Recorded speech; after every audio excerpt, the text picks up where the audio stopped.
강달러 고금리 정책을 펼치는 이유가 물가 불안 때문이라고 흔히 알려져 있잖아요. 아니에요. 그 숨겨진 의도가 드러났던 게 언제냐면 금방 전 재산 날리는 수가 있어요. 저는 지금은 신중에 신중을 기해야 할 때고, 되도록이면 현금은 되도록이면 많이 확보할수록 좋다. 지금까지 잃었던 돈보다 훨씬 많은 돈을 벌 기회가 2, 3년 내에 올 거다. 저는 그렇게 보고 있어요.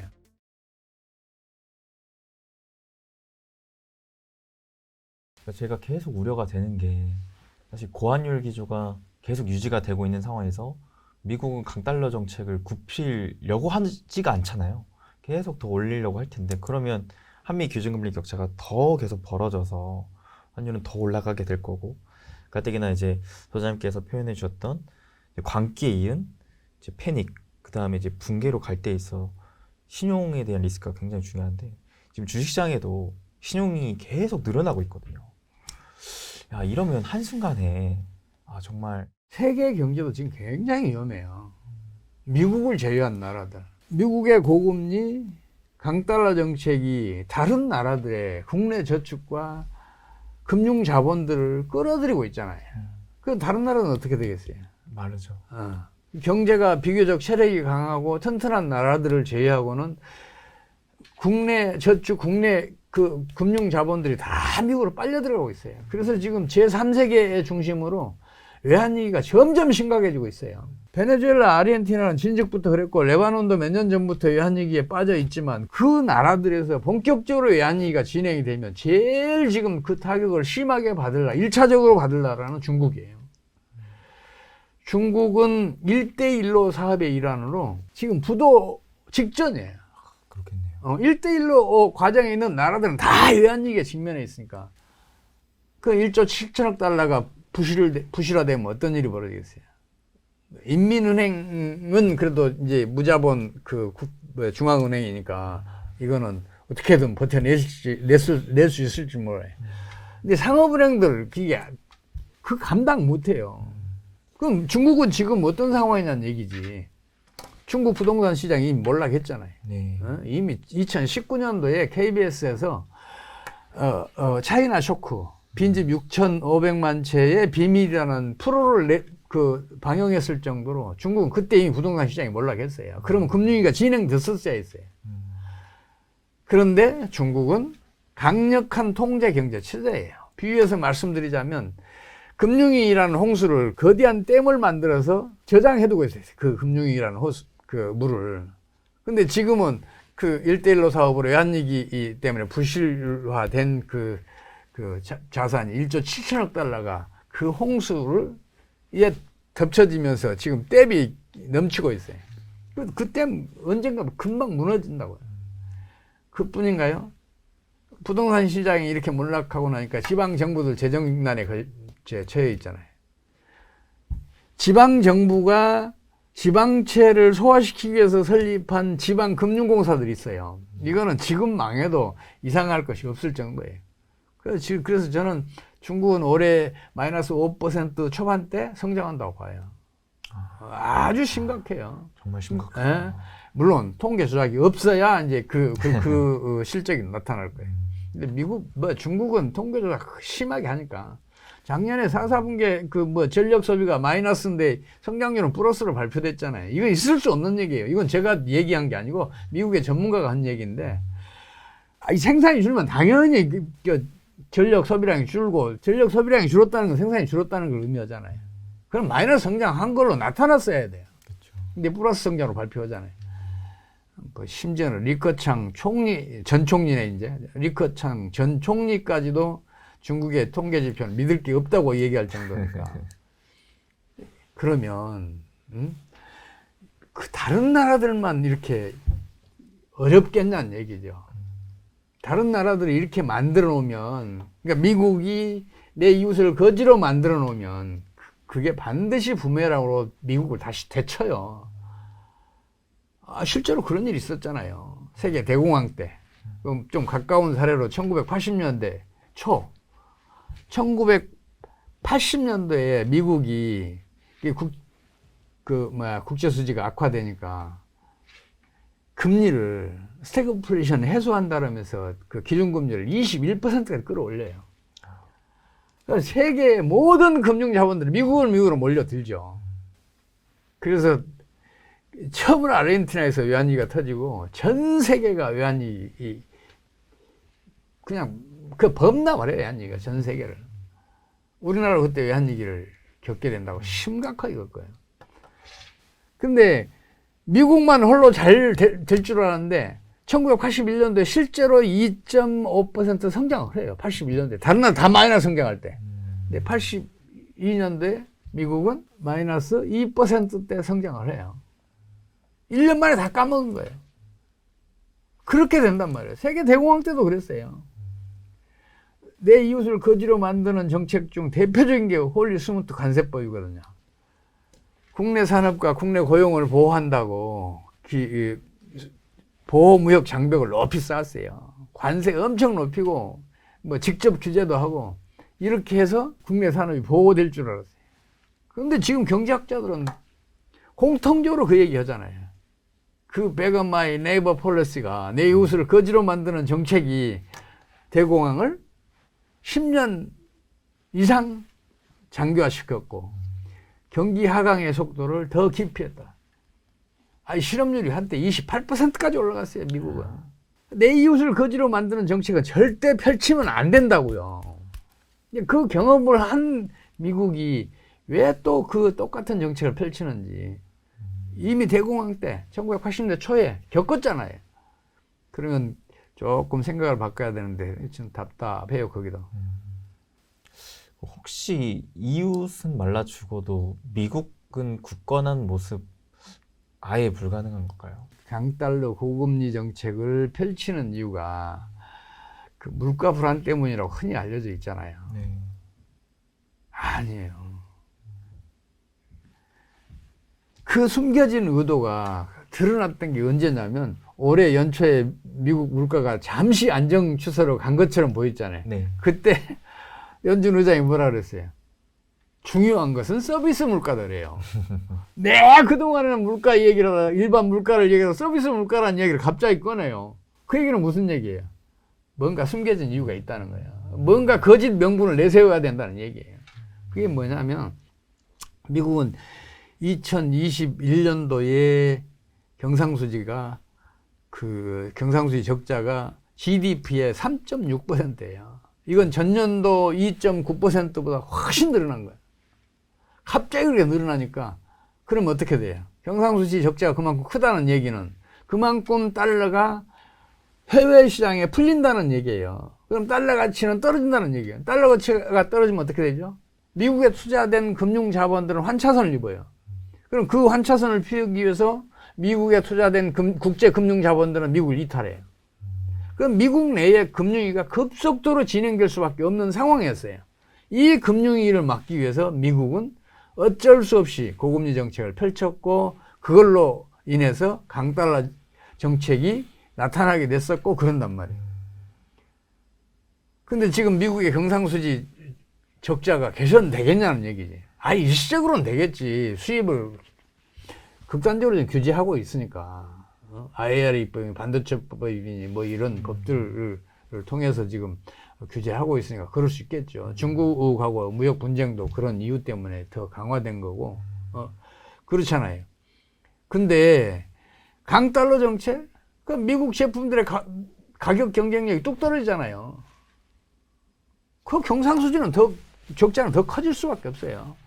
몰라요. 미국은 지금 당장 닥친 금융위기를 먼저 벗어나고 봐야겠다. 이런 그 작정으로 지금 그 정책을 펼치고 있는지는 모르나 이거는 장기적으로 절대 지속 가능한 정책이 아니에요. 그 사이에 중국발일지 인도발일지는 모르지만 어떤 트리거가 발생하면 세계적인 금융위기는 지금 물밑에서 진행되고 있는데 물 위로 바로 올라와요. 그래서 세계 경제 전체의 유동성이 급속하게 수축되는 현상이 벌어져요. 비유해서 말씀드리자면 우리 몸에 혈관계가 갑자기 기능을 못하게 되는 것과 같은 일이 벌어져요. 우리 몸에서 피가 10% 빠져나가잖아요. 그러면 목숨이 위태로워요. 세계 경제도 마찬가지란 말이에요. 세계 경제 유동성이 그만큼 줄어들면 이거는 사망 아니면 중병이죠. 이제 중병으로 간다고 저는 보는데, 근데 이제 트리거가 언제 터지느냐의 문제인 것 같아요. 어디서 뭔가 큰일이 터지면 모든 사람들이 느끼고 볼 수 있는 사건이 벌어질 거예요. 근데 이런 진짜 전 세계적인 위기의 상황에서 그 상황에서 국제급 그 공조 체제가 구축될 수 있을까요? 불가능하죠. 아무리 심각한 경제 위기든 경제 파국이든 국제 공조 체제가 굳건하게 구축돼 있고, 또 그리고 세계 각국이 공통으로 적절한 정책을 신속하게 펼치면 그 타격을 최소화시킬 수 있어요. 그런 사례가 여러 번 있었어요. 첫 번째는 그 태국에서 외환위기가 터졌을 때 바로 인도네시아로 전념되고, 인도네시아에서 한국으로 전념되고, 바로 일본에 타격을 입히고, 그럼 세계적으로 전념되고 있을 때 미국이 주도적으로 나서서 IMF와 함께 구제금융을 해줬잖아요. 우리나라도 IMF 구제금융 받은 것뿐만 아니라 미국 재무부의 도움으로 미국 내 주요 세계적인 은행들 거기에서 구제금융 또 추가로 받았잖아요. 또 다른 나라들에 또 구제금융도 받고, 그래서 당시에 우리나라가 589억 달러 구제금융을 받기로 내정돼 있었어요. 이제 그걸로 우리나라 외환보유고가 이제 채워졌단 말이에요. 외환위기에서 벗어날 근간이 마련된 거죠. 그래서 당시에 그 위기가 불과 1년 만에 해소가 돼요. 우리나라에서는. 이제 물론 그 98년도에 이제 러시아가 또 디폴트에 빠지고 뭐 그러면서 또 미국 LTCM이 이제 도산하고 그러면서 조금 그 후과가 있었지만, 좌우간 그래도 비교적 단기간에 큰 타격 없이 벗어났어요. 2008년도 말에 리먼 브러스가 9월 달에 도산하면서 금융위기가 급속하게 진행됐어요. 특히 미국 중심으로. 금방 세계에 점령될 상황이었어요. 그때 미국이 G20 회의를 소집하잖아요. 정부 수반, 재무부 장관, 그리고 중앙은행 총재들 모두 모아놓고 미국이 모범을 보일 테니까 여러분들도 협조해서 이 금융위기를 벗어나자. 여러분들이 협조하지 않으면 세계 경제 전반이 파국을 맞을 거다. 이제 그렇게 호소를 해요. 그리고 실제로 미국은 모범으로 보여요. 미국의 본원 통화를 그러니까 2008년 말에 2배로 늘려요. 상상할 수 없는 수준으로 늘린다고요. 그리고 기준금리도 계속해서 또 대폭 낮춰요. 그래서 0.25%까지 떨어지잖아요. 그래서 당시에 저는 2009년도 우리나라 성장률이 마이너스 한 3, 4% 갈 줄 알았는데 플러스 0.8%를 하더라고요. 그래서 국제 공조 체제, 적절한 정책의 시급한 집행, 이게 진짜 알맹이다. 내가 배워야 될 진짜 알맹이다. 그런 생각을 했어요. 그래서 아무리 심각한 상황이더라도 국제 공조 체제가 굳어져 있어서 또 적절한 정책이 시급히 펼쳐지면 그 타격을 최소화하고 그 위기에서 벗어날 수 있는데, 미국이 지금 앞장서서 내 이웃을 거지로 만드는 정책을 펼치는데 어느 나라가 협조를 하겠어요? 다른 나라는 다 경제가 어려운데 미국 혼자 잘 나가는데 다른 나라에 따를 수가 없는 거죠. 미국이 스스로 지금 국제 공조 체제를 무너뜨리고 있고 그 세계 경제의 리더 역할을 포기하고 있는 거예요, 지금. 그럼 이러한 정말 힘든 상황에서 우리나라 이제 국가적으로 봤을 때는 일단 환율을 좀 안정시키는 게 최우선 과제라고 좀 보여지는데, 우리 개인 투자자들 입장에서는 이런 위기를 어떻게 좀 해결해 나가는 게 좋을까요? 혹시 이런 위기 속에 숨겨져 있는 기회가 있을까요? 일단 국가 경제가 어려워지면 개인 투자자들은 어떻게 훔치고 달짝도 못해요. 그대로 다 받아들여야 돼요. 지금 저는 우리 정부가 우리 금리를 미국보다 1%를 끌어올리고 그러면 미국을 이탈했던 국내 저축이 돌아온단 말이에요. 그리고 환율을 지금 당장 지난해 수준으로 1,100원 수로 낮춰서 매년 50원 정도씩 낮춰가면 국제금융자본들 환차익 생길 거 아니에요. 우리나라에 투자하면. 그럼 우리 금융자본들 해외로 이탈했던 거 다시 돌아오고 국제금융자본들 돌아오고 그러면 현재 진행형인 금융위기를 차단할 수가 있어요. 그것부터 좀 해줬으면 좋겠어요. 이제 그게 안 돼서 답답한 상황이고 제가 파국으로 치닫는 금융위기라는 얘기를 쓰고 있는데 그런 상황에서는 개인 투자자들은 신중에 신중을 기할 수밖에 없어요. 물론 방법이 없는 건 아니에요. 전혀 없는 건 아니에요. 선물 같은 경우에 매도 치면 되잖아요. 매도 치면 되는데 이건 레버리지가 그 미니멈 20배잖아요. 뭐 반복 투자를 통해서는 이게 400배까지도 늘릴 수 있잖아요. 엄청 위험해요. 환율 1원만 왔다 갔다 해도 옛날 키코 사건 아시잖아요. 이런 상황에서는 그런 투자 함부로 하면 안 돼요. 이 환율이 어디로 널뛰기 할 줄을 어떻게 알아요? 선물 매도 쳤다가 환율이 갑자기 떨어지게 되면 금방 전 재산 날리는 수가 있어요. 그래서 저는 지금은 신중에 신중을 기해야 할 때고 되도록이면 현금은 되도록이면 많이 확보할수록 좋다. 대신 주식 보유하고 있는 거, 부동산 보유하고 있는 거 팔지 마라. 그 얘기를 해요. 왜냐하면 주식 보유하고 있는 거 팔잖아요. 현금 손에 쥐잖아요. 흐지부지 다 써요. 부동산 팔잖아요. 그러면 남은 돈 흐지부지 다 사라져요. 그건 뭐 많은 사람들이 겪어왔을 거예요. 주식 가격이 아무리 떨어졌어도 버티잖아요. 그럼 한 6, 7년 지나면 회복돼요. 그 원금 회복된다고요. 부동산도 마찬가지예요. 그렇잖아요. 지금은 참고 또 참아야 될 때지 함부로 움직일 때가 아니라고 저는 봐요. 좋은 말씀 해주셨습니다. 그래서 저희도 이제 투자 정보를 알려드리는 채널 입장에서 물론 이제 정보를 알려줘야 되는 의무도 있지만 좀 이렇게 신중을 가야 된다라는 자세를 또 알려줘야 되는 의무도 있다라고 생각을 해서 최우선 씨 이제 현금에 대한 중요성을 많이 강조를 드리고 있는데 많은 분들이 부디 이 영상을 좀 시청하시고 그 이유가 무엇인지 이런 부분들을 다시금 좀 새겨 가시면 너무 좋을 것 같습니다.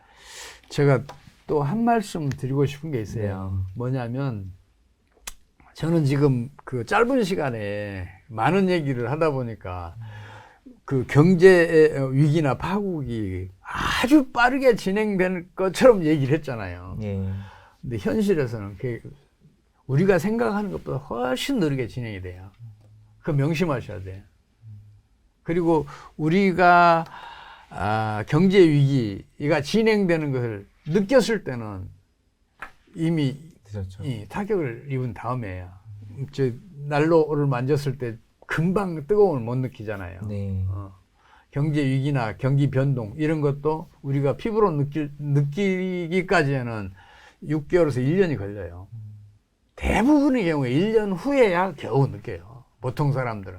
물론 촉이 있는 사람도 일찍 뻗쳐가는 사람도 있어요. 나 이제 그 사람들은 엄청 존경하는데 근데 이런 위기나 파국은 우리가 생각하는 것보다 훨씬 느리게 진행한다. 그러니 더더욱 조심하시라고 말씀드리는 거예요. 그러니까 그 느리게 진행하는 과정에서 우리 주가 지수가 2,500 넘어갈 수도 있어요. 변동을 그동안에 한다고요. 근데 전체적으로는 멀리 봤을 때는 장기적으로 한 1년 정도는 떨어질 것이다. 이렇게 보시는 게 좋을 것 같고 사실은 우리나라 주식은 꺼질 거품이 없어요. 왜 그러냐면요. 1989년 4월 달에 우리 주가 지수가 1000을 넘겼어요. 1004를 기록했어요. 당시에 미국 그 다우 지수는 2500 위에서 놀았어요. 3000 밑에서. 약 한 2.7, 8배 정도 됐었어요. 다우 지수가. 지금 어떻게 됐어요? 우리 주가 지수 2500 밑이에요. 2400대에서 놀고 있어요. 미국은 33,000대에서 놀고 있어요. 미국은 36,000까지 했다가 한 3,000 떨어졌잖아요. 우리는 이게 더 많이 떨어졌죠. 우리도 이제 한 3,300대에서 지금 2,400까지 떨어졌으니까 더 많이 떨어졌는데 이게 이제 아까 말씀드렸던 유동성이 미국으로 빨려가서 그런단 말이에요. 국내 유동성이 부족한데 뭐 어떻게 그 주식 매수가 일어나겠어요. 그래도 우리 주가 지수는 꺼질 거품이 없었다. 그래서 지금 2,400을 버티는 거다. 이 말씀을 드리고 싶어요. 그리고 지금 위기만 잘 벗어나고 아까 말씀드렸듯이 우리 이 경제를 선도해갈 세계 3대 산업이 우리 경제를 좀 성장을 많이 시켜주면 어쩌면 지금까지 잃었던 돈보다 훨씬 많은 돈을 벌 기회가 2, 3년 내에 올 거다. 저는 그렇게 보고 있어요.